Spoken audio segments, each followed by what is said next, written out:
Morning. So this morning we have Debby Lewis from our Program Development and Evaluation Unit. She is going to be talking to us this morning about how we evaluate and report Zoom meetings and webinars. I know this has been a hot topic of discussion, especially as we move more into digital content creation. Where is the most appropriate place to put this in our dossier? And then also, how do we send out digital evaluations? So we're super happy to have Debby with us this morning, and she's going to tell us all about these topics. So welcome, Debby. Thanks for being here this morning. Thank you. Did I go ahead and share my screen? Yep, you should have full access. If you don't, let me know.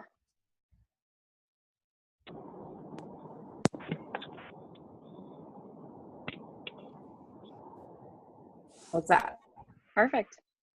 Okay, because I don't know which monitor to look at right now because I've got 3 of them open right now. It's probably too confusing. Anyway, my name's Debby Lewis. As Danae said, I work for Program Development Evaluation. I am the leader of the unit. Kim Schulwelcher was going to be with us this morning. She's a Program Accountability Specialist, but she got the bug that's going around, so it's just me today. And let's go ahead and play. If I can find where to put my mouse. There we go. All right, so how do you evaluate your online teaching, like webinars, Zooms, things you're going to be doing over distance education? We all know that we have paper and pencil evaluation of teaching instruments. I want you to keep in mind that EETs, the evaluation of effective extension teaching, those instruments were designed to evaluate your teaching and not the impact of your program. So you'll generally have a couple different instruments. You may, if you use the Healthy Finances evaluation form, you'll notice that the 9 EET statements are embedded into those evaluation forms. We have a couple of other evaluation forms that do have EETs embedded into them. And the people that are using those know to send those to our Program Development Evaluation Unit to get processed before they send them on to the FCS. And this is because our EETs are the equivalent, well, they're parallel to the student evaluation of instruction for instructors that have classes here on campus. So they have to go through a secure database, and which means that you can't enter the data and you can't run the survey for the EETs. So for a few years now, we've been offering online EETs. We use these for when you are doing distance education. So if you're doing a Zoom meeting, you're doing a Carmen Connect, because we still have that available too. And I don't know, some people might like that. But you need to request to have us set up a online EET for you. And so, like I said, we've been doing that for a couple years, but we just this week set up an online EET request survey. And you'll see the link down here, and I'll share that in the chat window later.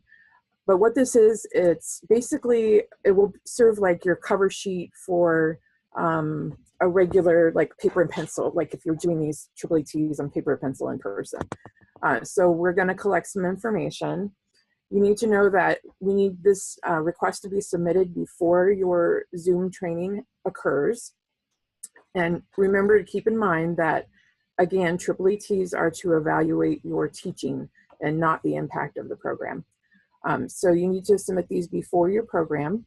If you have multiple instructors teaching with you, like if Jamie and Danae wanted to submit something, then they would each fill out this online request, but they would have the same date and same title of the presentation, but they would have different forms because we need to send them back their own confidential results, survey results once we're done collecting the EET data. So we just asked some basic information, and this form may change because right now it's not all inclusive of what's on our paper EET form, and we'll just look at whether or not we need to have it the same or not. Let's see.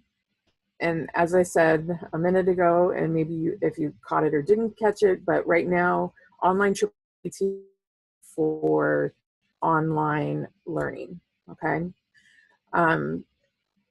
Please tell your participants when they are in your meeting, by the end of the meeting, tell them that they're getting an email from Brian Butler, so they know to look for that email and it's not spam. That will contain a link to the online evaluation form. And we will be, we set up individual emails for those triple ETs so that only the people that came to your session will be getting them. We don't set it up with a general link so that anybody can access them. So we ask for basic information, your name, your email address, the title of the presentation, the date. As I just said, we send them out with an email invitation, and in that email invitation, we talk about his or her, or she, he, referring to the instructor. So we need to know, instead of asking if you're male or female, we just ask her, she, his, he, because you don't have to be, like if you have a support staff person that you've asked to generate this for you, then they can fill this out. You don't need that, you know, that's why I phrased the question this way instead of, are you male or female? And then if you have it, we would like for you to upload an Excel file of your participants in an Excel file, first name, last name, email address at the minimum. And it's very simple to do. You just browse, you find your file, and you upload it. You can get those email addresses last month. Yeah, last month, Danae talked a little bit about the registration process that you can use for Zoom.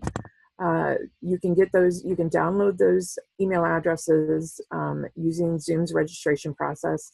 If you haven't used that to set up your meeting registration in Zoom, then you should add a chat window for them to supply not only their email address, but also their name. And then just set up that Excel file and send it to us as soon as the training is over so that we can get the survey launched for you. At least if we have the other information stated here before your session starts, we can at least get the survey set up and then just wait for your email addresses if you don't have them when you're filling this out. And then you just click the submit button below and you'll set up after your session, and we'll send within the next day your online triple ETs. And then we will, shortly after, depending on processing time, we will send you the report. And now that I'm out of my slideshow, I got to figure out how to get back in it. So give me a second.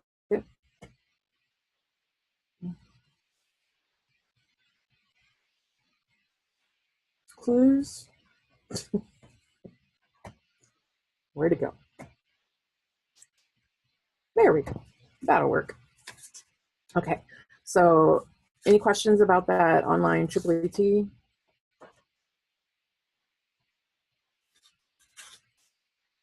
Okay.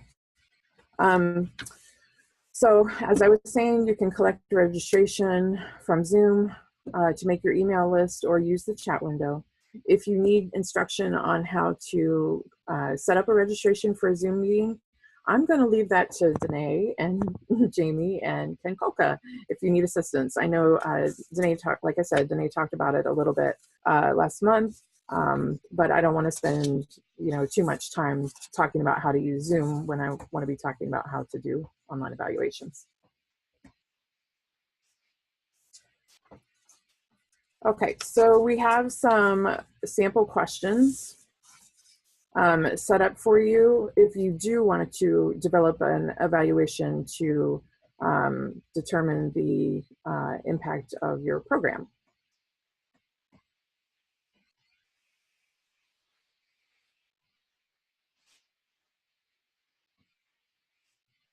And hopefully I will get the hang of this.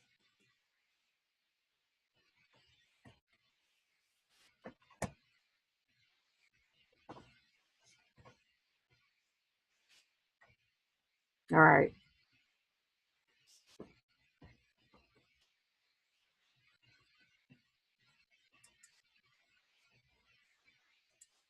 Hey, I saw it pop up. Just a second.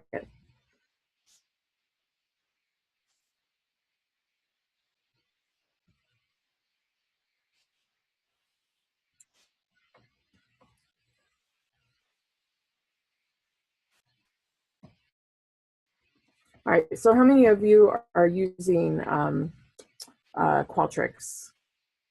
Raise, show of hands. Does everybody know how to raise their hands? All right.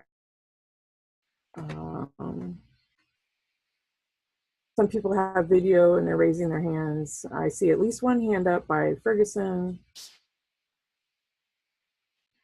You meaning like some way to raise your hand in Zoom? There is some way to raise your hand in Zoom. If you go to the bottom of your participant list, there's a little hand, a raise hand button. If you look at the bottom of the participant list in Zoom, Danae talked a little bit about that last month.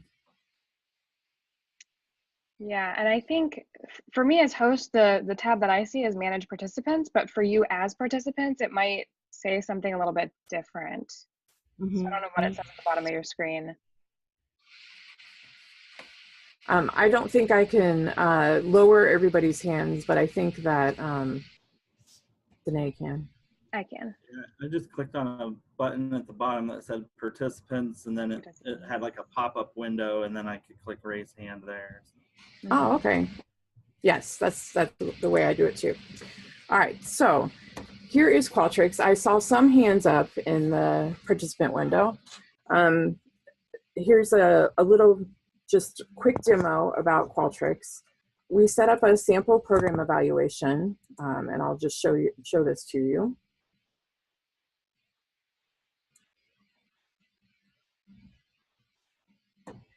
The nice thing about Qualtrics, one of the nice things, there are several nice things about Qualtrics, is you can preview your survey and see what. So we set up some basic questions because if you noticed in the recommendation surveys, I don't know how many of you replied to those, but in the recommendation surveys, we talked about one of the recommendations was to develop a online or an evaluation that was consistent across all of our programs, and developing an evaluation that will be appropriate for a canning class and for Real Money Real World is really kind of impossible. So we have a few sample questions that could be done for any program, and here's one of them. So indicate your level of agreement with a statement below. There's a Likert type scale set up over here. And then you have your 3 statements here. This is awareness, I learned new information or knowledge. I am confident I can make changes recommended during this event. This starts to get at intention of adapting a behavior. And then, or adopting a behavior. And then the last one is I plan to adopt. And again, that's kind of intention. I'll talk a little bit about accessibility because these are the same 3 questions, but they use sliders. And sliders are a no-no. I just wanted to show you that we do have sliders in the system. But recently, a few months ago, they of our surveys. And since sliders can't really be read by a screen reader, they have asked us not to use sliders, but I just wanted to show you what that looked like because I'm going to show you how to check your accessibility of your survey questions. And then we also have a question, kind of some of the technology questions that you could get at for doing an online session. Like, did you experience any connectivity issues? You could say yes or no here. I'm going to click the next button. I say, so it says, please describe the issues, okay? If I had said no, so this survey has a little bit of display logic in it. If I had said no, that question is now gone, okay? Was this a good platform for learning this type of content? In other words, was an online platform appropriate for this? If you say yes, it'll take you to the next question. If you say no, it'll ask you, what was it about the platform that you would like to, why didn't you think it wasn't a good idea to use that platform? And then we had another question, how engaged were you during this presentation? We made up some funny responses, so you can make them more appropriate if you'd like. But it's just a sample of, a few brief questions that you could ask, because you don't want to, after you've done an online, 45-minute online webinar. You click the submit button, and you can customize the message at the end here. So for those of you that haven't used it, the URL is just osu.qualtrics.com, and that's QUALTRIC. And then you can log in. If you have not upgraded your account, just send me an email, and I can send you the upgrade code for that. And it's not really hard. You just go in and you apply the upgrade card, your account settings. You see upgrade account. And since mine's already upgraded, it's kind of a moot point, but you would put the upgrade code right there. If everyone in the system, as long as they have a name.number, has access to Qualtrics, and it's free. So we should be using this. It's a great system to use online evaluations for. If you have not upgraded your account, you can still develop surveys, but you cannot create emails to distribute them. You would have to use a general URL. You're also limited to only 25 questions. And you also cannot collaborate or share your project with other people. So that's why it's important that you go ahead and upgrade your account so that you can do all of those things. Hey, Debbie, I have a quick question. Yeah. At the beginning, you were talking about, it's not very easy to create like a survey that would be the same for canning as it would for camp, some other, completely different program. I understand that. Right. But could we create a survey that is this, a canning survey or a camp survey that all the counties that do that program could use, and then, so kind of a template of here's a general camp survey, and then we could easily, tweak the questions for our specific camp if we needed to. Yes. Yes, that is the ultimate goal. that we are able to do that. But we're not there yet. And yeah, we've been a little bit busy with, I'm going to use this as an excuse, but a little bit busy with the transition from Rev to Vita. But yeah, that is the ultimate goal, is to be able to use consistent evaluation forms across programs. So it would be really nice if every program, kind of like signature programs, had a consistent evaluation form that everyone that was doing that program across the state would be using, because it would make the impact the stories that we're telling about our work a lot more impactful. So yeah, that is the goal, Doug, to try to do that. But like, maybe it's a core group of questions, 4 or 5 questions, whatever the appropriate number, 10 questions per, but still allow the flexibility for people to put in their own specific, questions too. Because every different when you go from county to county, but exactly. And so let's get in the Wayback Machine. Back in 2000, when I was still in the county, we had a group in 4-H that we were working on that actually for 4-H programs. We had adapted an online, like an evaluation tool generator from Washington State that you could pick based on key elements of, You could pick certain items to put on your evaluation form, and then you could generate an evaluation form. Unfortunately, we encountered a problem because it was working with youth and it was 17 years ago. We encountered some issues with IRB. So we kind of left that project by the wayside, and then the platform from Washington State was the companion platform to the Unified Reporting System, which was the reporting system at the time. So when that got abandoned, that other project got abandoned as well. But we need to work back toward that. Yes, I totally agree, Doug.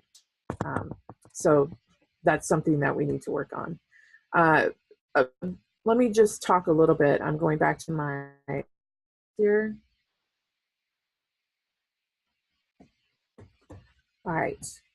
So one of the other things I was mentioning that you could do with an online survey in Qualtrics is to share it with people. So you could collaborate, like Doug was just saying. You could share your evaluation form. So since Kim Showalter is the one that set this survey up, and I did not, I cannot share this particular one. You see how share project is grayed out? Now, if you are, if you have, it will also be grayed out. So those are the two instances where you won't be able to share a project, is if someone else has set it up for you. And then also if you haven't upgraded your account.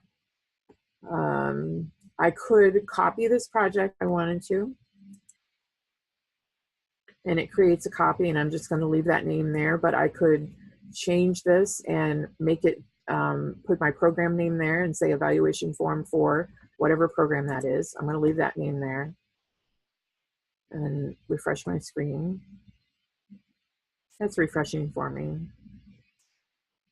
Okay, so you see the copy here at the top. Now when I click on this download over here, it'll say share project. So I didn't want to turn this into like a Qualtrics training because 30 minutes is not really enough time to do that. But I wanted to show you some of the features that you can use in here, and show you also that I can share this survey with any of you guys that would be interested. All I have to do is click here and type in your email addresses, and it will let you have that in your account. And then you can use that as a template in your own account, and then do what I just did, copy it, copy that template, and then adapt it as you need for your program. I'm gonna go ahead and get back in there. I'm opening the copy now, but it doesn't really matter because I haven't really changed anything. So I mentioned briefly accessibility. The way you check for is you click here on the tools, and you click on check survey. You'll see here I've done a no-no.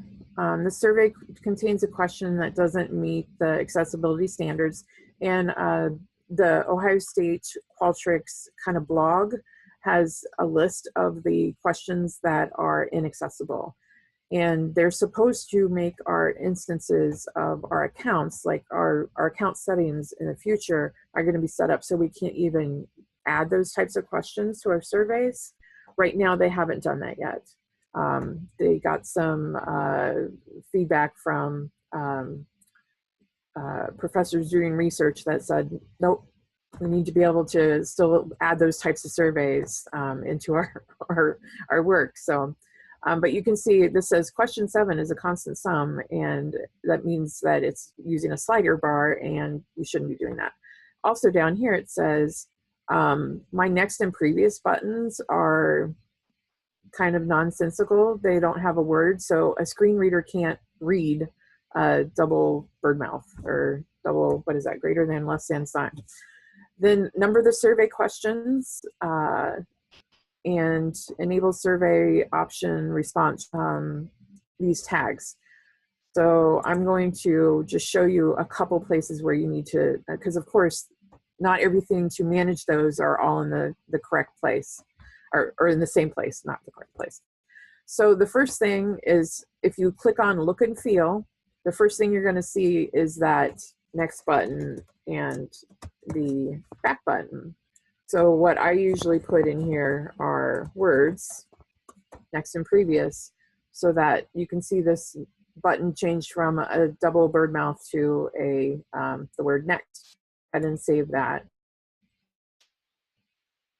The other thing it said is I need to number my questions. So I can come over here to survey options or show my question numbers and click on the show question numbers. When I'm building a really elaborate survey that does include skip logic or display logic, I tend not to show my question numbers because it can be confusing for a person. Say, oh, wait a minute, I was just on question 2, now I'm on question 12. What did I miss? I tend not to display my question numbers if I am using a very intricate, using display logic type. But here, I can come in here and auto number my questions. You'll see right now, my question numbers, the first one up here is question number 1. This one says Q7 because I came back and added this question later because I wanted to show you what a slider bar question looked like. And you'll see here also this little yellow phone looking thing. That means that this question doesn't work really well on mobile devices, okay? Then you'll see here I have some display logic set up, and I will show you that in a minute. But you'll see my question numbers are Q7, Q2, Q3, okay? So I come over to tools, I do the auto number of the question, and I'm here, and you'll see that it renumbers my questions. And usually just that act will make it so that it checks that box in the accessibility. But we'll check it again. Okay, so it says I still have a slider bar question. That's a no-no. So the only other thing that I need to do is fix this enable survey option to show export tags. I don't even know what it is. And I asked some people at Qualtrics over here at Ohio State, and I'm not sure they know what it is either. So as long as I can check those first 3 boxes off, I'm happy with that. But you'll see if I, for example, delete this question off of here, and then I go back and check accessibility again, then it's disappeared off the top of my list. Okay, so that's just a brief little bit about accessibility of your questions, because we want to make sure that you can do that. Qualtrics has several different types of questions. You can see I used a matrix table here, which is the same thing as a Likert scale. You can do just descriptive text. You can insert a graphic, multiple choice. There's different types of multiple choice. On the online EET request, you'll notice that we used boxes that are the text display boxes, the text. Instead of separating the questions, what's your first name, what's your last name, we use this here. So that takes up less screen space. So that's another thing that you want to try to do, is take up less screen space when you're doing online surveys. Let's see. Display logic. It's always a good idea to use display logic to make the survey easier for the respondent to take. If I did not experience connectivity issues, then I shouldn't have to answer this question. Please describe your connectivity issues, okay? It takes a little more work on your part setting up the survey, but it makes it so much more smooth for the person taking the survey, so they're not answering questions or even seeing questions that aren't appropriate for them to see. So you'll see I have several different types of questions. Again, this is a Likert scale in a matrix form. This is just a plain yes, no. This is a fill in the blank text type question, another yes or no. And then this one is a multiple choice where I can select only one option because there's radio buttons here. If I wanted to be able to make this a checkbox so they can select multiple options, I would just change it to multiple answer. And you see these change to checkbox so I can select more than one at a time. Okay. Whereas radio buttons force you to pick only one. So that's a quick and dirty about, you know, the question types in Qualtrics. And we do much more detailed trainings on how to use Qualtrics. But that's basically how you would set up a survey. You can copy your questions. There's just all kinds of things you can do. And it's pretty user friendly.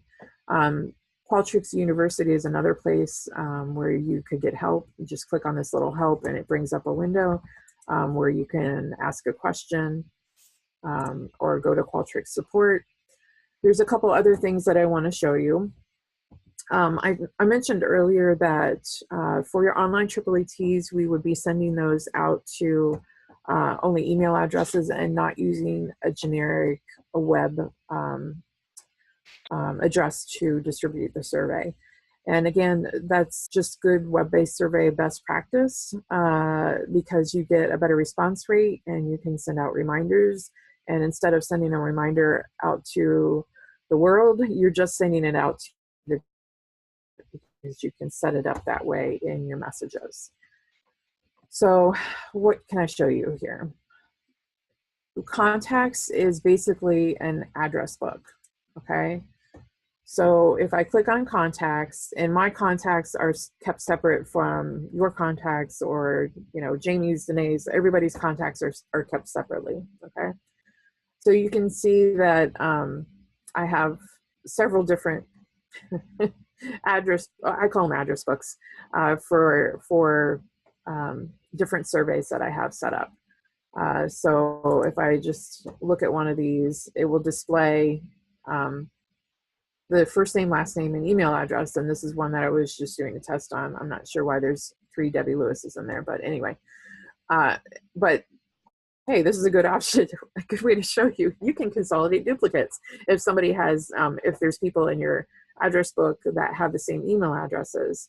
So I was working with someone earlier this week who has, or is sending out their camp counselor application to, and some of the youth have the same email address, but they have different names associated with them. So in that instance, you would want to have the different names listed for the same email address, and you would not want to consolidate your duplicates. But in most cases, you probably would want to consolidate your duplicates. But you can add contacts, either add contacts to an existing list, or if I go back to my contacts list, I can click here to create a new contacts list. So clicking there, I can just say test. It's always a good idea to download the example document because it will show what order to put your columns in when you're in Excel and you're just using Excel to upload a file, okay? You browse to find the file once you've downloaded the sample and put your data into it. You browse to find it, so make sure you remember where you saved your file, and then you can upload it from there. I'm going to go ahead and skip that. And I'll show you if I was to open the, some of these emails, you would see that you can have additional information, kind of like in the email invitation that we send out for the online EETs. We can specify he, she, or him, her, whatever. And we do that by sending it up in the contact list. Just additional columns out to the side where you can put like county name, you can put, different information on that person so that you can use that either in an email invitation or you can use it to pipe text into your survey. I'm you a lot of stuff about everything. And if you need any help with Qualtrics, that's what our unit is here for, to help with. Kim Showalter, myself, and Brian Butler. Brian Butler works mainly with Qualtrics. I work with both Qualtrics and Lime, works mainly with Lime Survey, but she has been doing more Qualtrics surveys as of late as well. Just contact us and let us know that you need some help. If you look at my list of surveys, you can see I have several in here that have been shared with me that I am working to help different people on. So that's what we're here for, is to help you set these up so that they're the most effective survey that you could use. Another feature you're going to want to use is your library. Now, your library can hold several different things, okay? You have a graphics library, files library, and you have a messages library. You also have a survey library, so you can save surveys if you wanted to, or blocks in a survey. You can copy them into other surveys. I find it easier just to copy the entire survey and then maybe delete questions that aren't appropriate for my next event. Messages library is very helpful though. Let's see.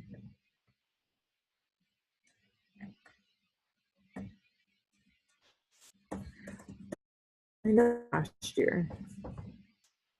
All right, well, I guess I got rid of it. Oh wait, it's Innovate extension, isn't it? There we go. So we had several different messages in here that I helped Danae set up last year. There was an Innovate extension in message that had just the little message, thank you for participating in the day. We had an invitation where we had the graphic at the top, and then you can see we piped text in here, so it was personalized for people attending. And we used that, we tied this back to the participants that were at the Innovate extension. There's several different things that you should always include. First of all, thank them for attending. Tell them what the survey is for that you're sending to them.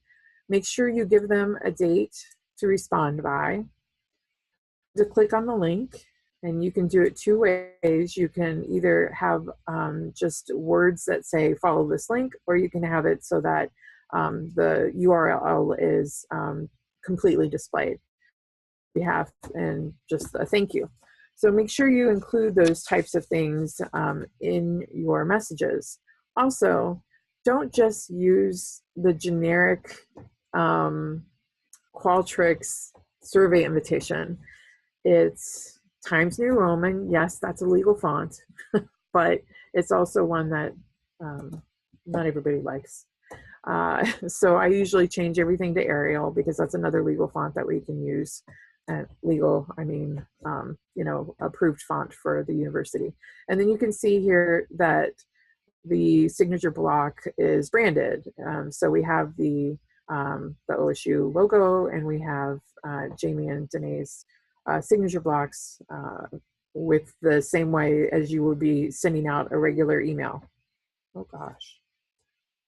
All right, I have no idea what just happened. What happened? Did I lose my connection? We can still see you on your screen. Can you still see the Innovate extension invitation? Yeah. Yeah. I am. Also, what? I am Jamie? seeing that, yeah. Okay, good. Jamie says yes. Doug? Okay, I see a thumbs up. Anyway, all three of my screens just went black. I have no idea what happened. Anyway, so you can see this is branded. You can also use the signature block that does not have the image in it. And you can look at Ohio State's website to figure out what those are supposed to look like. So that's a little bit about how can my session expire. I am sitting here going, I'm using it. I'm actively using it. So it might have a few quirks.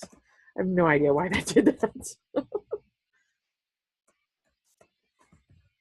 There we go.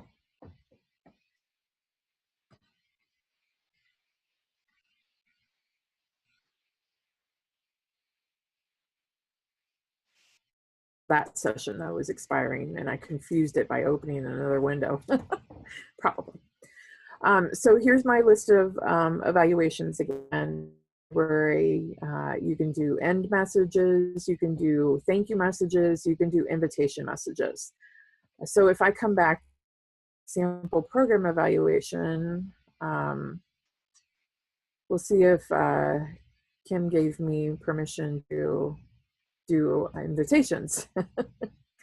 Up here at the top is where you're going to be able to do more, have more actions here.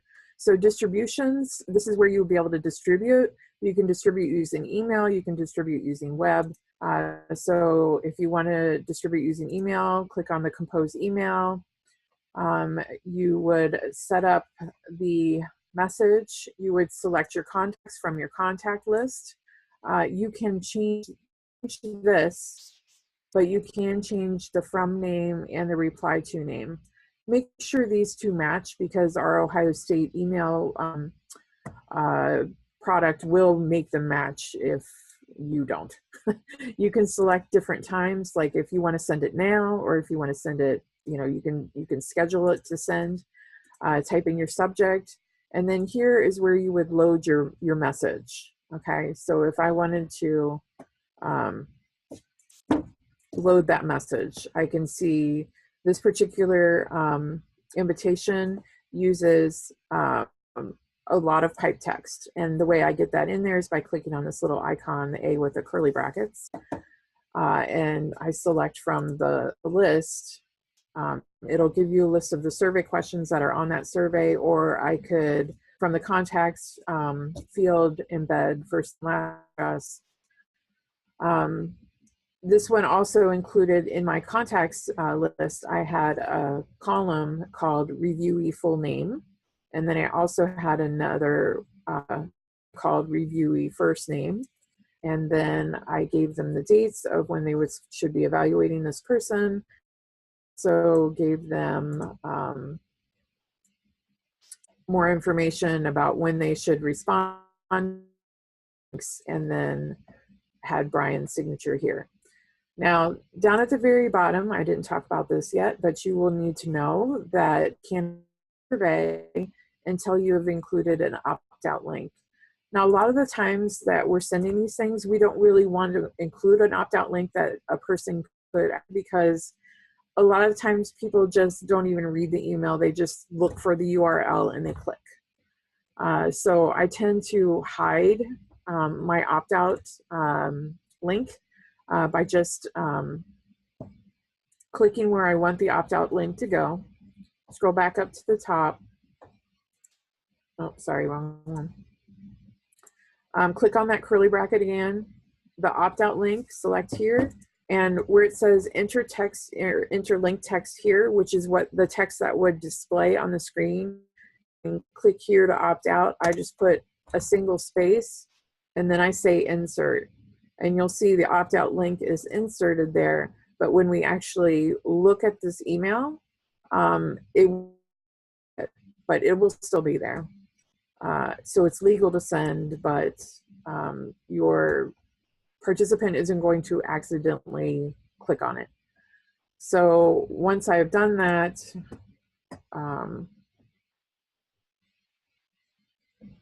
then I can just send from here. So I did that one. And you'll see that it won't let me do anything until I pick people.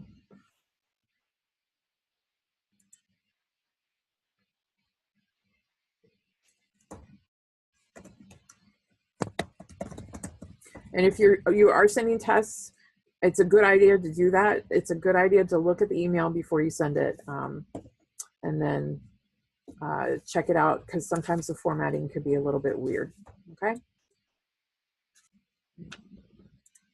I'll just say that so I can have something to show you.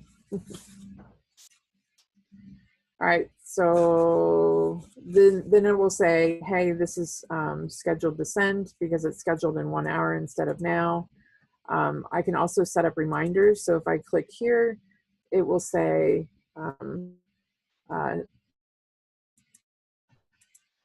I think you would like send in 7 days, but it would only send once. You'll see up here. And then you can send in 7 days. And then you'll see that it'll set up a second line there for you. Then you can come back and check and see how many emails were sent out and make sure that it's working.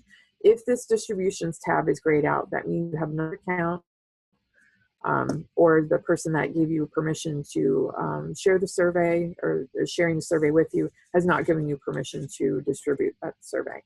Data analysis is another place where you would just be so I can export and import data here. I usually just export my data and I usually use Qualtrics to analyze it because SPSS in our world is kind of overkill most of the time, especially if I'm to grade name badges. I don't know.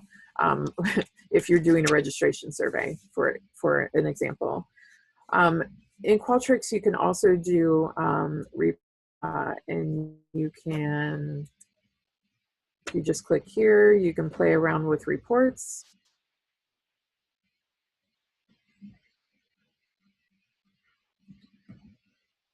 And you can export your reports into a PDF document. You can do a Word document. There's several different things you can do with reports, okay? Like I said, when I export the data, I usually make my own report. I don't usually use Qualtrics, but it is a feature if you needed to. If you wanted to, you could use that. All right, so the last couple minutes, I want to talk about where do we put it?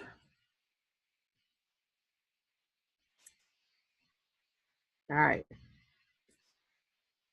I'll know you don't know what this looks like yet, or most of us don't, because Vita is not quite ready yet.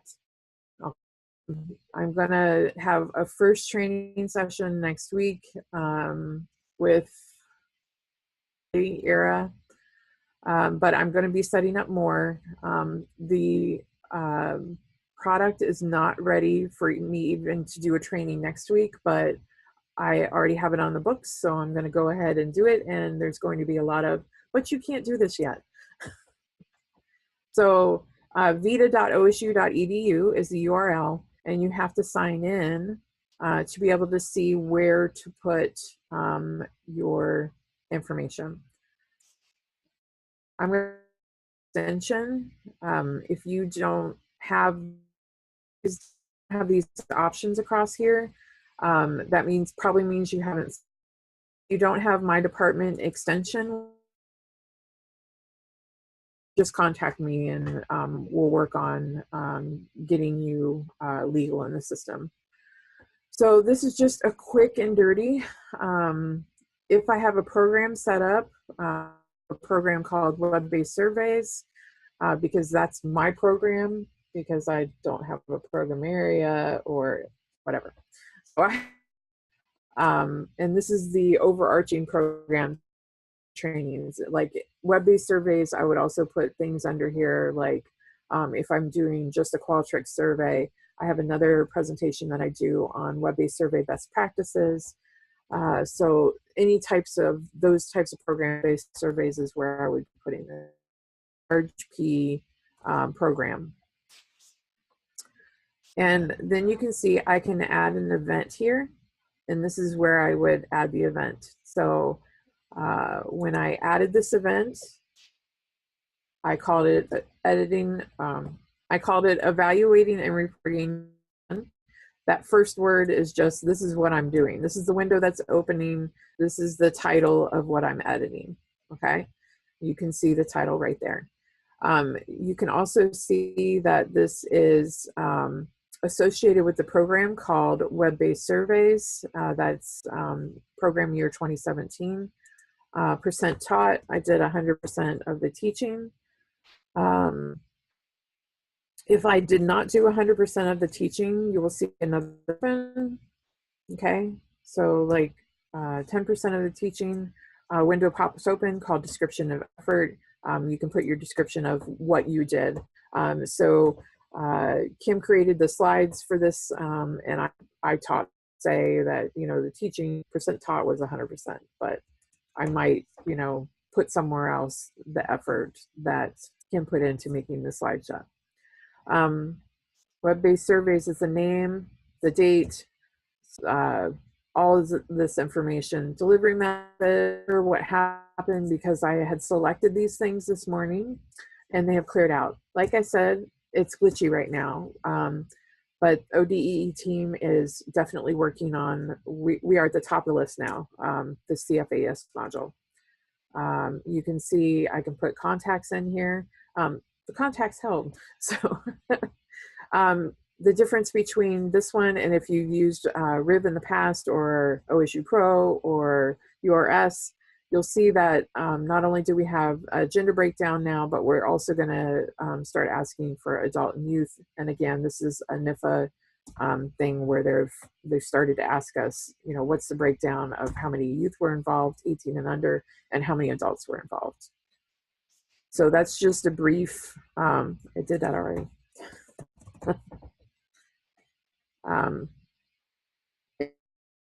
This to Vita. So that's where you're going to be putting your efforts for in Zoom.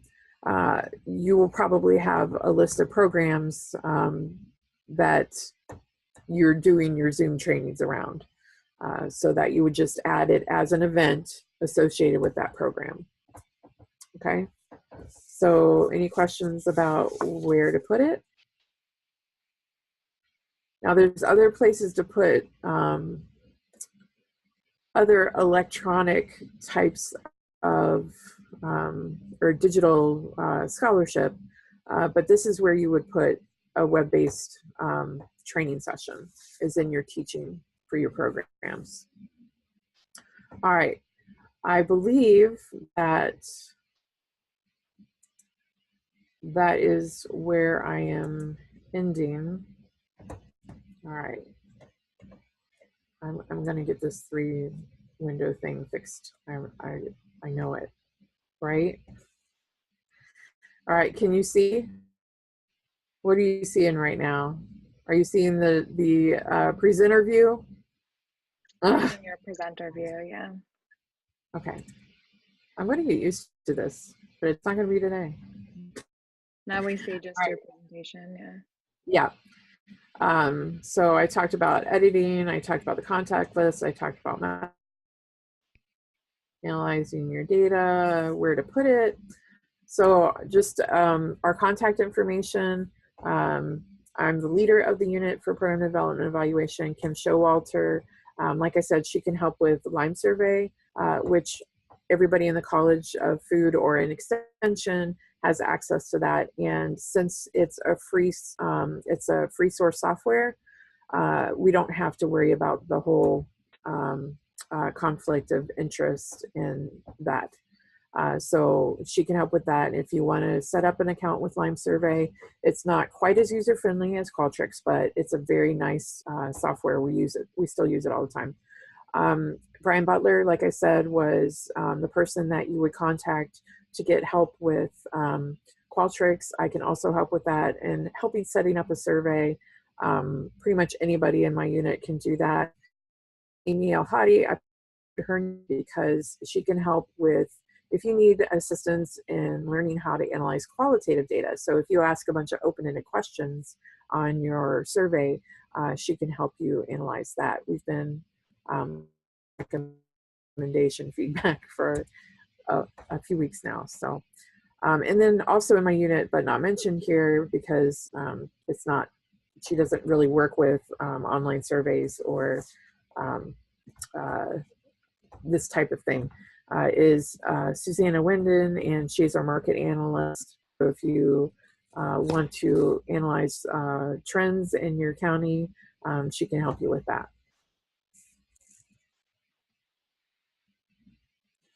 And then I just have a few links here.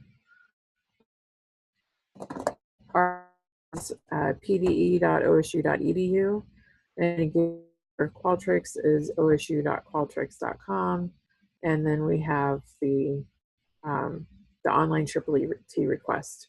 And I'll throw all those links up into the chat window as soon as I stop sharing my screen. So we have, what, 5 minutes left? 2 minutes. 2 minutes? Well, we started 3 minutes late, but yeah. That's true. Yeah, if you have more things to share, please feel free.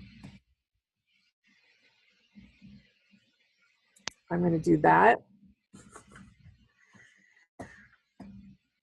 Does anyone have any questions? Yeah, I was just going to say, is there anything that you were wondering that maybe wasn't covered, or any questions about anything Debbie discussed today?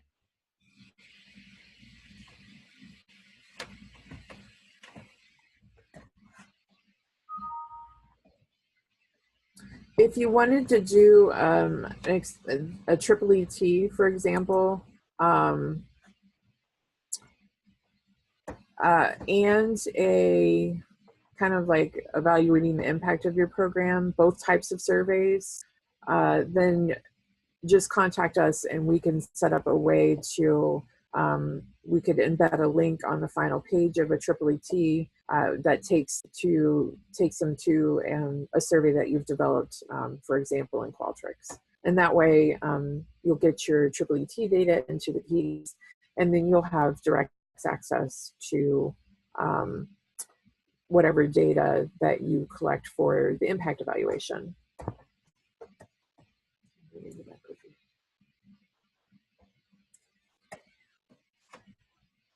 I'm not seeing any questions come through, but Debbie, thank you so much. I think this was incredibly helpful. And as I mentioned, we will make sure we get this recording up on our YouTube channel and blog, and it'll go out to the org in our newsletter at the end of the month as well. So is it okay if we share that that link for online triple ETs on our blog, create a little blog post about it? Are you guys prepared for the development of those, maybe on a bigger scale than what you're doing right now? Yes, I think it will be a bigger scale, at least I hope so. I just shared all 3 links in the chat window, so yes, feel free to put those up on the blog as well. Okay. I did not see them come through my end on the chat window. But... Oh, you know what I did? I forgot that I was private with Jamie still. Is that better? That is great. Yep. Okay. Sorry about that. Let's see. I do see there were some chats in here, but I think the only question we had, Jim asked a specific question about how to change a question from the slider question to a radio button question. Jim is no longer on right now, but we can get him that information. Jim who? Jim Jasinski. Okay. I'll contact him and let him know. Yeah. All right. Thanks everybody for being on today. Okay. I'm going to go ahead and stop the recording, but we'll stay on for a minute or two if people have additional questions. Okay.